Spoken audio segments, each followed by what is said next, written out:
Hey, what is up, everyone? It's Rich. All right, welcome to a video. I am actually doing this video to kind of kill two birds with one stone, as they say.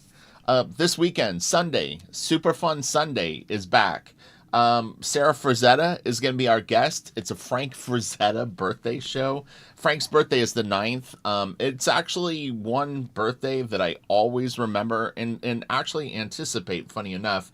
It's not like I really do anything generally for it, but, usually around January, I start going, Frank's birthday is coming up. Now that we have a friendship with Sarah, it's really cool that Kelsey and I asked her if she would come on for a birthday show, and she agreed, and I'm excited. So, Kelsey, first things first, if you see this video, please write me back. I've been writing you through Twitter, and I'm not hearing back from you, or email me, or call me. Any of the three, but hopefully you can be here on Sunday. I hope. I think you're into it, so let's do it. All right, and then what was the other thing I was going to say? Uh, Oh, okay. I'll mention it. So I'm almost done with Crystal Planet, which is like incredible. I'm so excited, but I have a lot of work left on it too. I mean, I'm right at the end. I've got maybe 5 weeks left, 6 weeks left. It's really close, but I have to stay focused. And so what I want to do is we'll do Super Fun Sunday. I'm probably not going to do any live Super Fun Sundays until I finish Crystal Planet because it's just more important. I know the main thing that most of the people that follow my channel want is they want me working on Blaster Kid. They want Blaster Kid in their hands. They want to go into this new era, and I committed to a book, and I had to stick it through. So it's been a lot of work. The current issues that I'm working on, the last two, are the hardest because there's so much stuff going on and so many characters involved. But I'm almost done. I'm very, very disciplined, and I'm not messing around. So what I'm gonna do though is over the next month is try to do a series of shorter videos that are maybe 10 to 12 minutes long, something around there. Seems like a good number. And we're just gonna revisit a bunch of classic Image comics. I thought it would be fun. It's Image's 30th anniversary. I would love to do longer videos. This one will be a little bit long just because of the intro. But I won't have to re-explain this as we move forward. But yeah, I'm just gonna literally you recommend them, I'll pick them. I mean, I want to do Medieval Spawn. Yeah, Medieval Spawn. I want to look at some Brandon Peterson. I want to look at Aaron Weisenfeld. I want to look at freaking Joe Benitez. I want to look at all the different stuff. I thought it would be really fun. People are so enthusiastic about this era of comic books still to this day. It's amazing to me. I mean, this is what I would say going into this is I've never really had a lot of time to have nostalgia for comics. I mean, I think at times maybe I do, but generally speaking, I mean, I'm in a race car driving to a destination. I've been on a marathon since I started. I'm generally a monthly artist, and you just don't have a lot of time to reflect or look back on stuff. And even for me, it's difficult at times, in particular if I'm being creative, to actually enjoy other people's work because it dilutes sort of the vision that I have in my head. And it's not to say that the vision that I have in my head is so precious or something like that. What I'm saying is it's like if I'm learning to do something, or if I'm looking at my art and I'm trying to achieve a certain result out of it, I don't find looking at other art really benefits me because of the fact that it's like, okay, he doesn't draw an arm like I do. Okay, I wouldn't render a face like that. It's just too many conflicting signals. So when I'm in a creative mode, I tend not to look at art. But anyway, all that said, let's get into Cyberforce #1. It was kind of a random pull. I've always really liked Cyberforce. It was probably of the Image launch books, maybe my second favorite title. I think Spawn kind of won me over. Cyberforce was probably my favorite team superhero book. And I really actually enjoyed reading Savage Dragon a lot. In particular, the first year or two. I kind of forgot about the Max. The Pit was awesome. Pit just didn't come out frequently enough to really make it. It was more like, man, when's the next issue of Pit coming out? And then you'd wait, 10 months or a year or whatever it was for it to come out. But anyway, so one kind of funny thing that I knew but had forgotten is I saw Scott Williams' name on the cover of the comic, and I was like, that's right, Scott inked this. And again, it's something that I know, but it didn't really occur to me. I'm curious. I believe Inside he inked it too, and he may have even done the whole first miniseries, and he might have even inked Mark for a little bit longer. I remember when Bat came on to Scott. But anyway, let's get into this. So the first cover is beautiful. I mean, I think it's such a great piece. Mark was on fire at this point, and the guy had just been, he's so good. Any of the image creators will tell you that Mark is like, he's the guy. He really has not only great ability, but natural ability. When you fuse those two things, someone who really takes to things, the particular, pursuit well, and then also has done the hard work, you get magic. Mark is a guy that creates magic with his work. He's very, very special in that regard. And, it's really cool seeing, in particular, his progression from, he did like some Conan stuff at Marvel. He did like a Submariner story. You can find all these like little, like he did a couple of war stories and like a ghost story. Not Ghost, the character Ghost, but like a haunted, like the kind of old school things. And then, he did his run on X-Men and then Wolverine, and then we get this. But Mark had done a lot of work. I think he even he might have done he did one of those Marvel graphic novels too. But anyway, all right, let's get into this. So we've got all kinds of cool shit on this cover. Well, actually, I don't want to go full screen mode, but we are in Photoshop, so we can zoom in. Yeah, it's just really, really cool stuff. It's interesting looking at this stuff now too. I mean, because of the fact that I've drawn, over 100 pages of my own stuff, it's like you definitely develop a different sort of eye for things. You've drawn so much stuff yourself that you can really key in on things. You can see what they do differently, what they do the same. It gives you ideas. It really kind of becomes quite an interesting experience. Well worth the effort. All right, let's continue. Is it going to go in order? That'd be handy. All right, so we'll look at the credits real quick. So, okay, so Mark inked himself on this first issue, but there is a thank you to Scott Williams.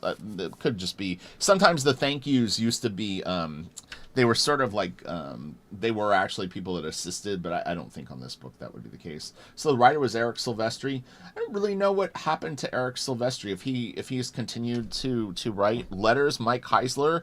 I've actually considered reaching out to Mike Heisler to not only letter Blaster Kid, but also to edit it. It just depends on my budget for things, but Mike ended up being editor-in-chief at Wildstorm during the early years that I was there. He replaced a guy named Bill Kaplan, but Mike is a real kind of like, he's a real good letterer, and not only was he doing image books, but before that you can find his name pop up on all kinds of cool stuff. Mignola books, all like Sienkiewicz. He's all over. But yeah, Mike, I've always had my eye on Mike to bring him on. The reason that I wanted to actually talk to him about editing is the fact that I respect his opinion, and I know that if my story was lame or if there were holes or gaps or something like that, that he would point it out to me. I just want to make sure of one thing. Okay, interesting. So this is going the right way. That's funny. All right, so big shot. This, like, these big panels like this are actually very difficult to draw. You can see even Mark, the face proportions or whatever you want to call it, like the sort of structure, even kind of got away from him a little bit. It's a big drawing, especially when you're sitting in front of an 11x17 board and you've got to knock out a face this big. It's very easy to get, I call it kind of like image distortion, and it's just, a lot of times what people will do is they'll draw it smaller. J. Scott Campbell's a good example of this, where Jeff will draw things a smaller size and blow them up so that he's worked out the structure. Also, you can draw through. Mark, I don't believe works that way as far as I know. Although I have seen thumbnails of Mark's stuff but I've never known for a fact if they were on an 11 by 17 board or if they were on a different sheet of paper. There was nothing for me to be able to tell that, but I've seen him sketch out things. But drawing through too, because the thing is you draw a big head like this or something like this. It's like you may need to kind of know where the collarbones is, shoulder blades, little things like that can get tricky. This bottom panel is great. He's really, really good at this size of figure and stuff like that, where he starts to break apart the line work. It's a little more suggestive. It's a little, in a way, a little Frazetta-ish. And Mark definitely had those great old school influences for sure. I'm trying to remember how to shut this file. This is awesome sequence, and we got Emp, a little nod to our little mini man Emp from Wildcats, which is cool. We're looking at the mini series. So this is the 92 series. There's another #1 issue that came out when they relaunched the book as a ongoing, and that's when you'll get the crossover with Wildcats.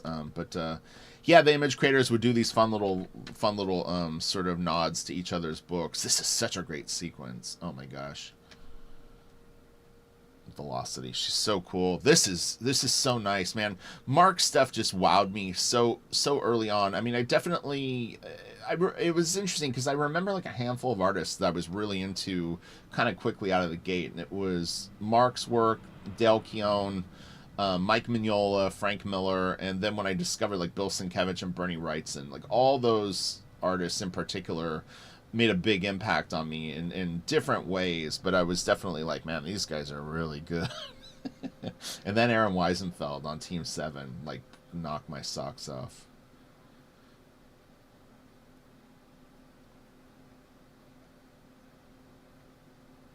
Yeah, it's cool. It's funny to see the gear, the guns and stuff. It'd be funny if this was like someone's phone number, like across their helmets. Could be. Who knows? Call it and see. Oh, Ripclaw. Ripclaw's got a lot of hair. It's like they really play up the hair on Ripclaw. Flowing locks. This is kind of a McFarlane type shot here with this nice sort of like him on the building looking down. I mean, it's been done many times. Batman. I mean, you could say, but yeah, it's funny because I want to pull out a Spawn issue, but I was trying to decide what to do. I might do like issue 8, 9, or 10, somewhere in there. Todd's stuff got pretty interesting around that point. There was some good shit going on. And if you haven't picked up those Vault editions, 1 and 2 are fantastic. They're the black and white scans off of the original art. Really, really cool. I'm hoping that they continue to do them. Man, I would love to see a Mark one, but I don't think Mark probably has all these originals, so it probably isn't like doable. Who knows though? But Todd kept all of his art. Man, this is cool. I could look at this all day. It was funny because I was picturing a shot of McFarlane this morning for no reason other than just as I was reminiscing in my mind about like what image art kind of looked like. It was shots like this like 3-point perspective, very, the buildings going up or going, down, and the big shadows on everything. It's really, really cool. It's a great spread, man. I actually had the good fortune of one time Joe Weems and David Finch came to Wildstorm probably in the early 2000s, and they brought some original art. I don't remember what the circumstances were, if they were bringing it for Scott Doomby or whatever, but it was really fun seeing some of David's Cyberforce originals, like when he got real good on the book. They're really, really cool, and even for me being at Wildstorm, the one thing that I always really thought was cool is when people could fill a double-page spread. You have to understand, when you're sitting in front of a piece of comic art with a big image like this, how big the drawing is. It's really, really big, and it's quite impressive to see in person. And in particular in black and white, too, where you're just like, man, these guys can draw, like, so good. And the line work and all that, it's really, really impressive. Even when you've been around it, it still will kind of blow your mind. I really kind of do in a way miss that part of Wildstorm is you know, being able to stroll over to like Jim Lee's desk and see him working on some big Batman Hush page and being like, damn, dude, what is going on here? Pretty good at this, pal. I like his boots. Timmy, right? Is that his name? Yeah, Timmy. Oh, this is a nice. This is a nice drawing right here. This guy.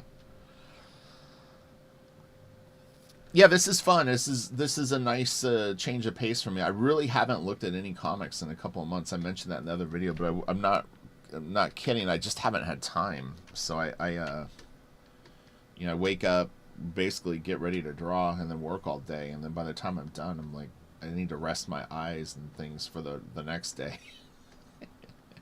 The war doesn't stop. That's the thing, man. You need to be super disciplined and really have a lot of stamina. I mean, honestly, it's like, in particular when you're drawing hard page after hard page. I mean, I'm drawing a war right now. I mentioned that before, but I had a page with 50 characters on it day before yesterday, and that's a lot of work. And the page before was no picnic either, and the ones after it weren't either. And you get up and you do it. You know, that's what you do. It's very different than inking because it's mentally so demanding. Because inking is more technique driven, and it's a, kind of a fun part of drawing, to be honest. If you're someone out there that's interested in inking, you really have got it quite good if you get good at it. Which honestly, I personally don't think is that hard. But yeah, you know, once you get rolling, it's really quite enjoyable. But man, drawing is like, whew, it's still a lot of fun. But man, you have to know a lot of shit.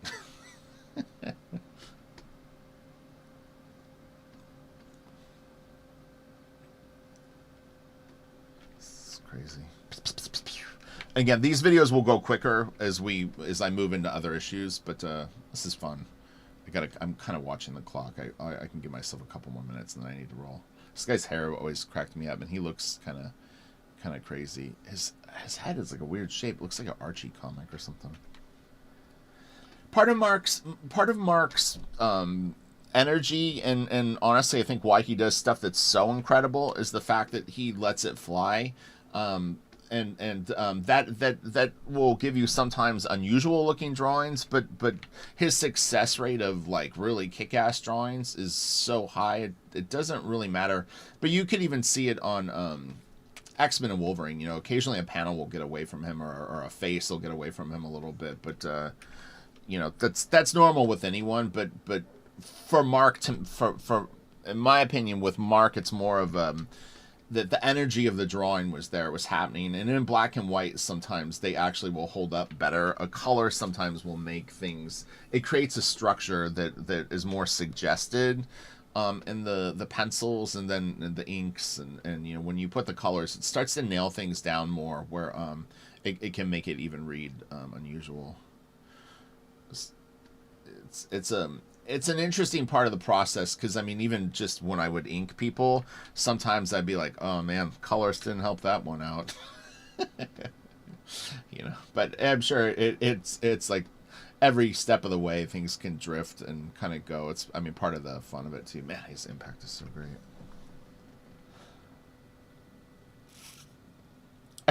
I really haven't drawn a ton of characters that are big like this. Like there hasn't really been a need for it, but yeah, they kind of call these brutes, or the tank, I think maybe was the other like comic term.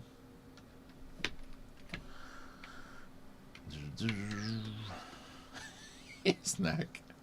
Oh man, I saw. I was trying to remember what issues of Wetworks I did with Pat Lee, and I forgot that I had inked Jason Johnson for a little bit on Wetworks, kind of in the 20s and 30s of the first original Wetworks run. But oh man, there was a Pat Lee comic that I inked, and oh my god, the faces were out of control. One of the faces was so off. I mean, the chin. It was crazy how weird it was. But I wouldn't really go and change people's stuff back then. It wasn't really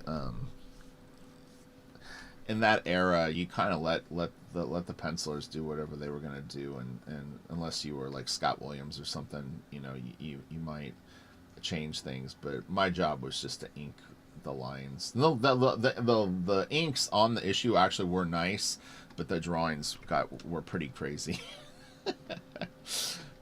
I think Pat got in over his head. It was kind of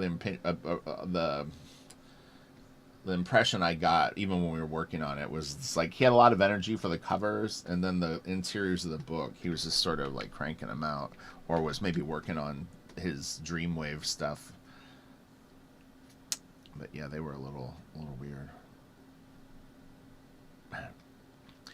It was interesting too. I was noticing the way that these guys light stuff. Like there's usually a top light source and then a bottom light source is how they work everything, and then you'll have kind of a core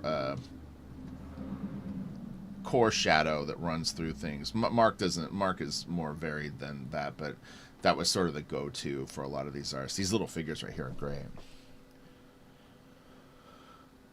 Man, that is nice. I mean, that looks right out of like a Frazetta drawing, really. And it's a little tiny panel. See, and that's what's so impressive about this stuff. I mean, you've got a beautiful double page spread with all this shit going on, but like this panel right here in the middle is just fucking, it's a work of art in itself, you know. Really, really great drawing. Those poses and the legs, and you can sense a little bit of Mignola in Mark's stuff here, like this upper body in particular. I think like that's got a little bit of the Mignola vibe. I definitely do the feet that way. I don't know if I got it from Mark or if I got it from Mignola, but I will, like, on certain size figures and depending on what kind of shoe they're wearing, that's kind of how they end up looking for some reason. Oh yeah, this is great. I'll zoom back out. I came in quick on this so we can see the full page.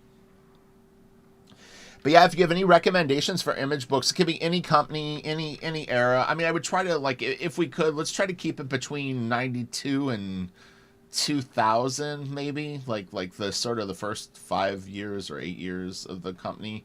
I mean, because it definitely, the aesthetic changes. I mean, it'll be kind of fun to sort of peruse this stuff. And like I said, there seems to be so many people that enjoy checking out this era of the art. It's exciting looking stuff, you know. I mean, it had its problems in terms of there were a lot of late books. There was,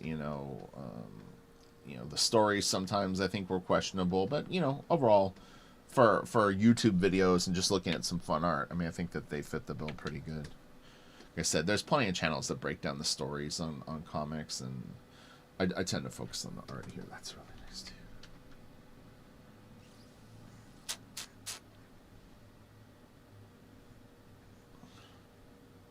And the lettering is nice on this book. I have to say that sometimes I'll look at more contemporary comics and the lettering stands out to me. And if the lettering stands out to me, that's not always a good sign. But this has got nice. It's a nice font. I think his sound effects actually work with the art. Like, this is nice, and it to me it's progressing the actual appeal of the page, not taking away from it. One pet peeve I have for lettering is I don't like a lot of space around the balloon and the text. I don't know if it's like a Clip Studio thing, but these people there's too much room around the word balloons. Mike used to do hand lettering. It wouldn't surprise me if this was actually hand done. I think later on he started using more, like digital, whatever you call it, like computer lettering. But he hand lettered for a long time, and I know that there's a high likelihood the word balloons and stuff like that look drawn to me.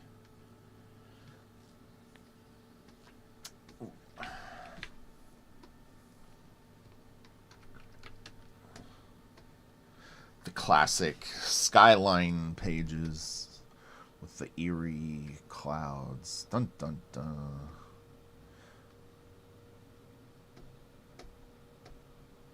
This has got Aladdin colors.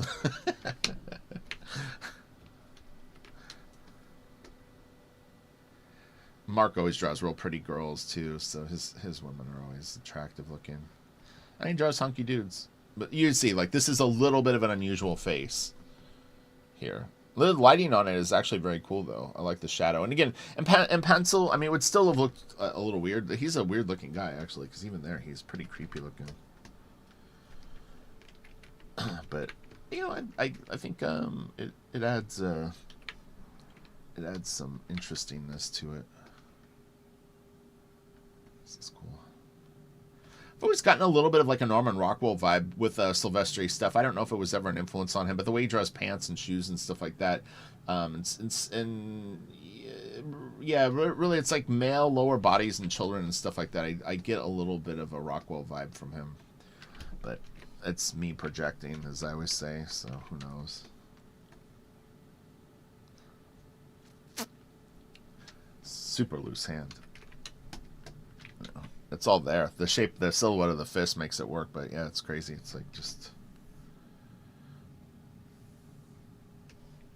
Sometimes if you over explain, meaning overdraw hands in particular, it doesn't work and it'll look weird. Like if you tried to make it too literal. Hands are very gestural. The better you get at throwing in the gesture, the less you kind of need to draw that's literal on a hand. This is a nice little pen right here, like this.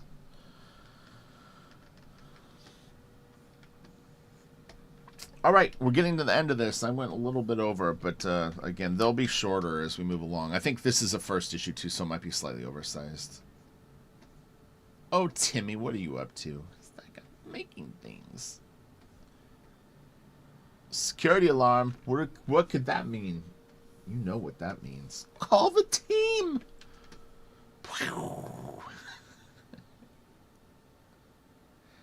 This is cool. I like this panel. Yeah, that's nice. This is a really good upshot. I like that a lot. That's a good explosion. Mark does great explosions. He's the master of this kind of stuff. It's the Wrightson, Frazetta, creepy, eerie horror sort of look with his debris. All right, you ready? Here we go. Boom. Not a huge fan of the colors on this piece. I'll explain why really fast. Because I think I touched on this in a video recently, maybe for Patreon. It's in DC. Sometimes we'll do this too. I think there's a lot of like light sources in this piece. You've got like something glowing here. This guy is emitting a lot of energy. It doesn't really seem to affect the different objects, and so when you start getting true colors like orange, purple, blue and red, you know, and whatnot. I like to have a mood color that kind of covers everything and sort of assimilates all the different imagery. Sometimes comics won't do that, and like I said, in particular DC, I think would like Superman's costume, like they don't really like it not being the colors that it is. I mean, there's always exceptions to that, but yeah, this doesn't feel finished to me. Like it needs like a nice filter that blends all the different stuff in. So great drawing though.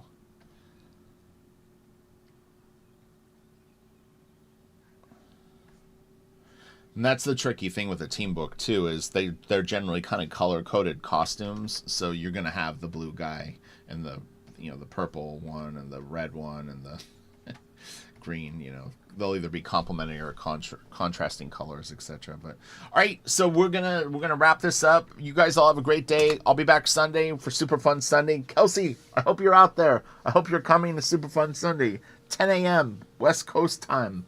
We're gonna bring the heat. We're gonna look at some art.